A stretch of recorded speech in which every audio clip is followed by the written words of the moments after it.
आज की वीडियो में हम डिस्कस करने वाले हैं क्रिस्टोफर मार्लो के एक बहुत ही फेमस प्ले टैम्बोलिन द ग्रेट को, जो लिखा गया था 1587 से 1588 में और पब्लिश हुआ था 1519 में।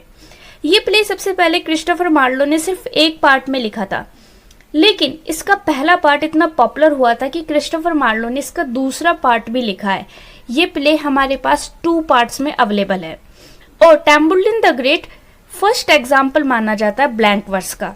ये प्ले बेस है एक सेंट्रल एशियन एम्परर की लाइफ पर जिसका नाम है तैमूर, और तैमूर ही इस प्ले में टैम्बोलिन है। तो चलिए अब इसकी समरी देखते हैं।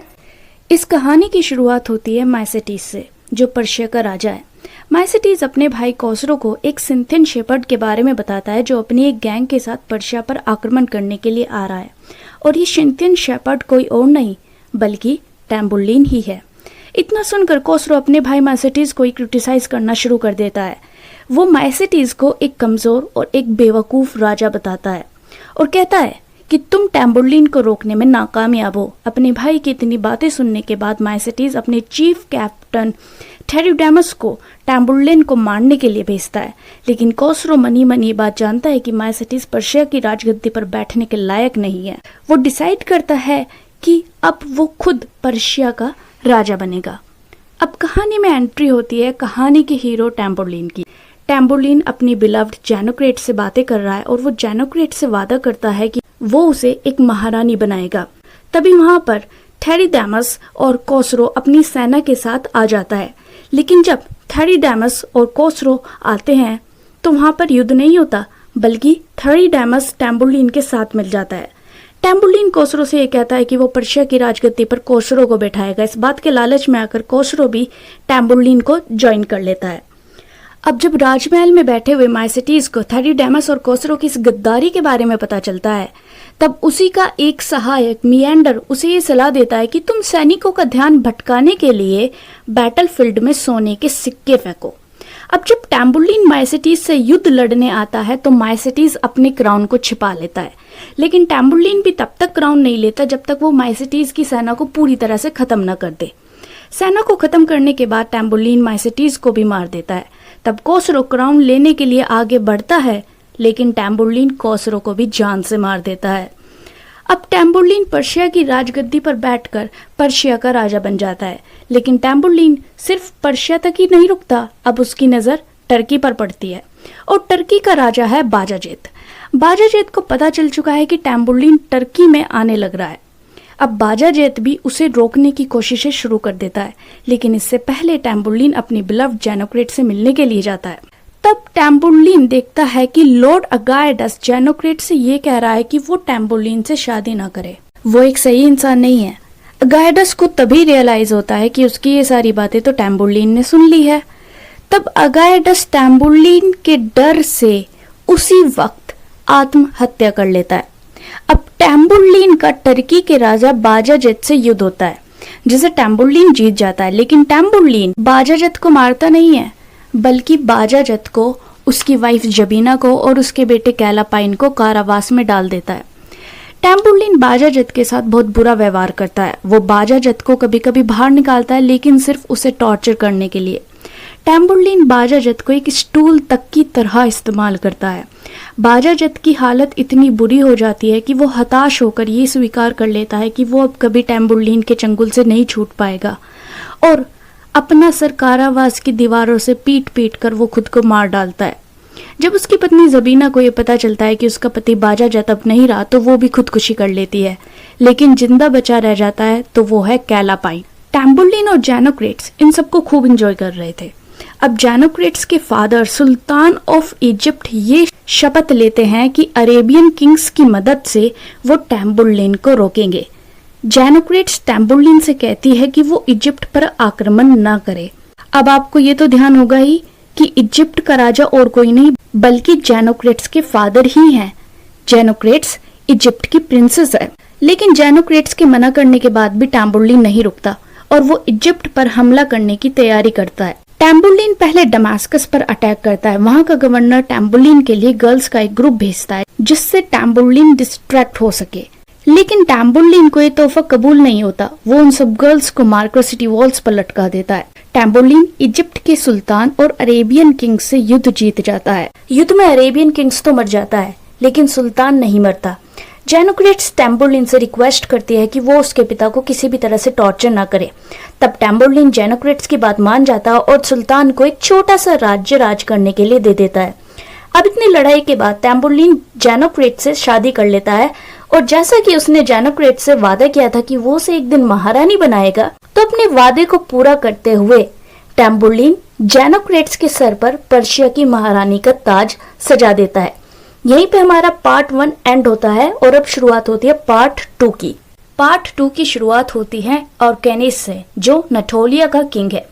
ऑर्केनिस, गिजालस और यूरिबास, ये तीनों आपस में एक संधि के बारे में बात कर रहे हैं जो उन्हें हंगरी के किंग सिगिस्मुंड के साथ करनी है। और वो संधि टैम्बुरलिन को रोकने के बारे में है, जो ऑलरेडी नटोलिया की तरफ कूच कर चुका है। गिजालस और यूजिब्रास उस संधि के पक्ष में है, लेकिन ऑर्केनिस संधि के पक्ष में नहीं है। लेकिन गिजालस और यूरिबासा के कन्विंस करने पर ऑर्केनिस मान जाता है। ऑर्केनिस हंगरी के राजा सिगिस्मुंड के साथ शांति वार्ता के लिए तैयार हो जाता है। सिगिस्मुंड अपने फॉलोअर्स फ्रेडरिक और बॉल्डविन के साथ वहां आता है। ये दोनों राजा शांति से अपना वार्तालाप करते हैं और सिगिस्मुंड भी संधि के पक्ष में आ जाता है। इन दोनों राजाओं के बीच में बातचीत होती है कि ये दोनों एक दूसरे की हेल्प करेंगे और सिगिस्मुंड ये शपथ भी लेता है कि वो जरूरत पड़ने पर ऑर्केनिस की मदद करेगा और उस पर कभी आक्रमण नहीं करेगा। और उधर दूसरी तरफ कैलापाइन है। कैलापाइन आपको ध्यान है ना, बाजाजत का बेटा। कैलापाइन जेल से भागने की तैयारी कर रहा है। कैलापाइन का एक जेलर है जिसका नाम है एलामेंडा। कैलापाइन उसे रिश्वत देता है या लालच देता है जेल से भागने के लिए। वो कहता है कि तुम मुझे जेल से भागने दो और बदले में मैं तुम्हें पूरा एक किंगडम दूंगा। एलामेंडा पहले तो मना कर देता है, पर कैलापाइन के बार बार जोर देने पर वो मान जाता है। अब एलामेंडा कैलापाइन की जेल से भागने में मदद करता है। जेल से बाहर आते ही कैलापाइन ये कसम खाता है कि वो अपने माता पिता की मौत का बदला टैम्बुरलिन से जरूर लेगा। और इधर अब टैम्बुरलिन और जेनोक्रेट्स के 3 बेटे हैं, कैलिफस, अमायरस और कैलेबिनस। ये तीनों टैम्बुरलिन और जेनोक्रेट्स के बेटे हैं। टैम्बुरलिन के इन तीनों बेटों में से अमायरस और कैलेबिनस तो बिल्कुल टैम्बुरलिन जैसे हैं, क्रूअल और ब्लड शेड को पसंद करने वाले। लेकिन कैलिफस अपने दोनों भाइयों जैसा नहीं है, उसे बिल्कुल भी ब्लड शेड पसंद नहीं है। अब वहां पर थेरीडेमस, जो कि अब अर्गेरियर का किंग है, टैक्लस और यूसुम कैसन आते हैं और अपनी युद्ध की जीत के बारे में टैम्बुरलिन को बताते हैं। टैम्बुरलिन ने इन तीनों को अलग अलग जगहों पर युद्ध करने के लिए भेजा हुआ था और ये तीनों विजयी होकर वापस लौटे हैं। जीत की खुशी में टैम्बुरलिन एक आलीशान दावत को देने का ऐलान करता है। और दूसरी तरफ सिगिस्मुंड के दोनों साथी फ्रेडरिक और बॉल्डविन सिगिस्मुंड को अपनी शपथ तोड़कर ऑर्केनिस से युद्ध करने के लिए कहते हैं। लेकिन सिगिस्मुंड ये कहकर मना कर लेता है कि फिर मेरी शपथ का क्या होगा। इस पर फ्रेडरिक कहता है कि महाराज अंधविश्वासी मत बनिए। उन दोनों की बातों से सेटिस्फाइड होकर सिगिस्मुंड ऑर्केनिस से युद्ध की तैयारी करता है और दूसरी तरफ ऑर्केनिस टैम्बुरलिन का सामना करने के लिए प्लान बना रहा होता है।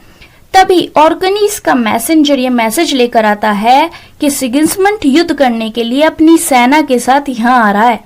इतना सुनते ही ऑर्केनिस गुस्से में आग बबूला हो जाता है कि सिगिस्मुंड अपनी शपथ कैसे तोड़ सकता है। खैर, ऑर्केनिस और सिगिस्मुंड का युद्ध होता है जिसमें सिगिस्मुंड मर जाता है। मरते मरते सिगिस्मुंड को पछतावा होता है कि क्यों उसने अपनी शपथ तोड़ दी और ऑर्केनिस उसकी लाश को चीलकोवो के लिए वहीं छोड़कर चला जाता है।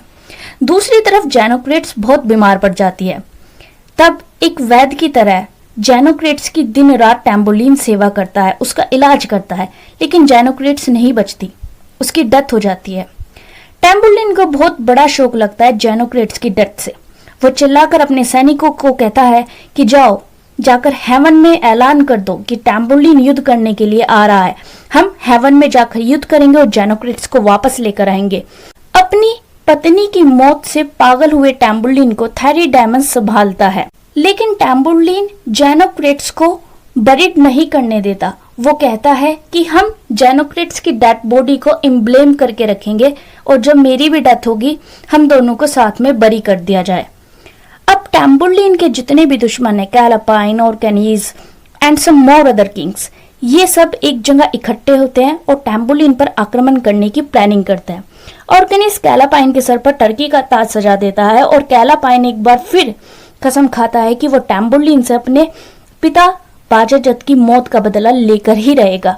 ये सभी किंग्स अपनी अपनी सेनाओं को तैयार करते हैं और कैलापाइन एलामेंडा से कहता है कि वो बहुत जल्द उसे एक किंगडम देगा। और दूसरी तरफ टैम्बुलिन क्या करता है, जिस शहर में जेनोक्रेट्स की डेथ हुई थी उस पूरे शहर को जलाने का ऐलान कर देता है और कह देता है कि अब ये शहर दोबारा कभी नहीं बसेगा। अब टैम्बुलिन अपने तीनों बेटों को संभालता है और उन्हें युद्ध नीति के बारे में बताता है कि युद्ध कैसे कैसे किया जाता है और युद्ध क्या होता है। लेकिन कैलिफस, जो अपने भाइयों और पिता से अलग है, उसे युद्ध की बातें समझ में नहीं आती।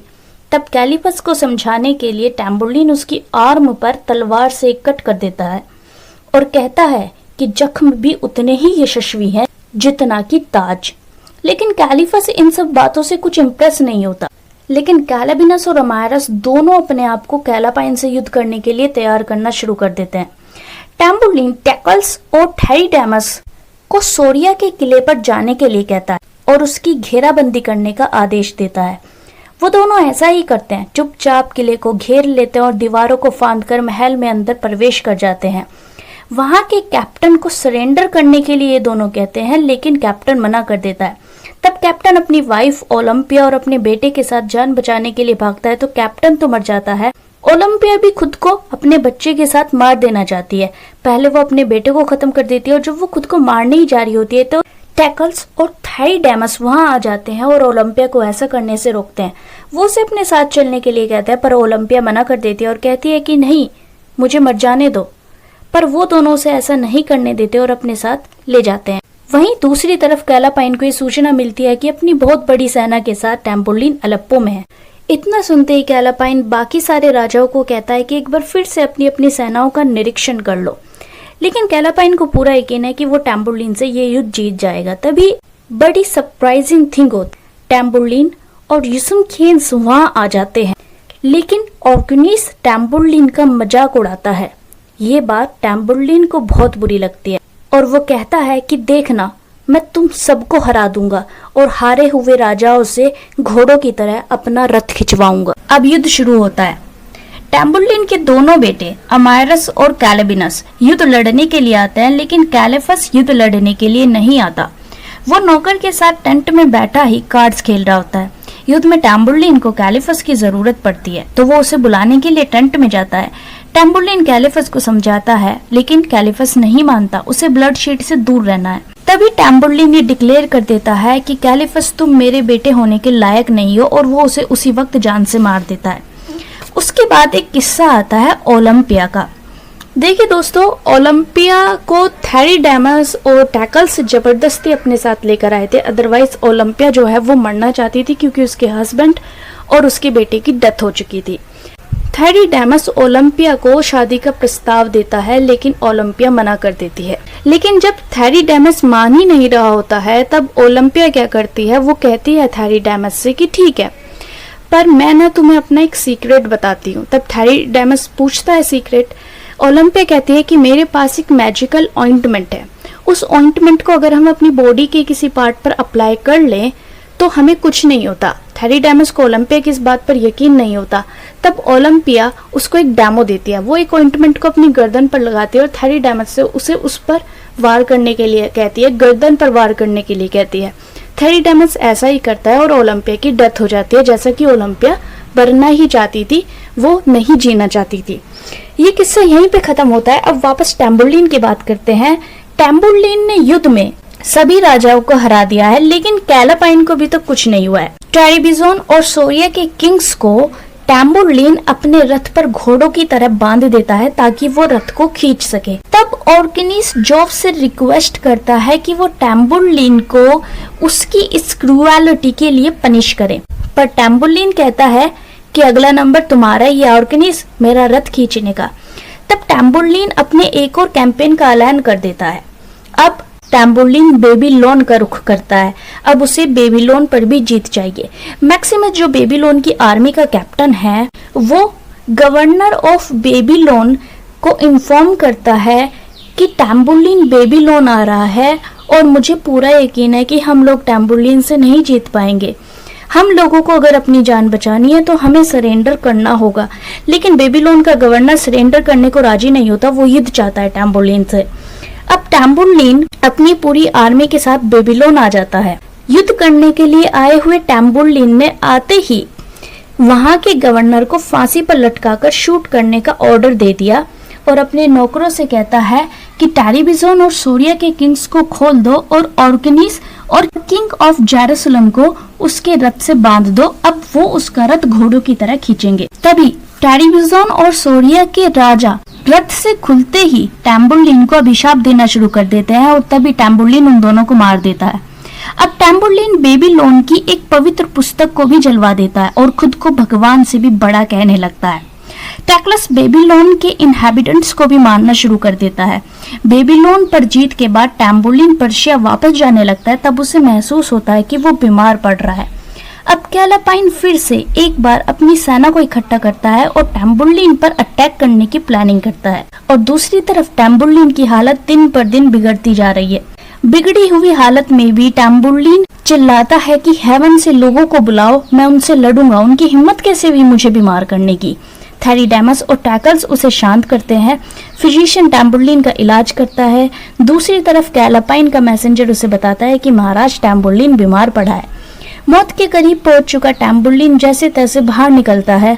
अपने साम्राज्य का वो एक नक्शा देखता है और रिग्रेट करता है कि अभी तो कितना कुछ जीतना बाकी था, लेकिन अब वो स्वीकार कर चुका है कि वो अब मरने वाला है।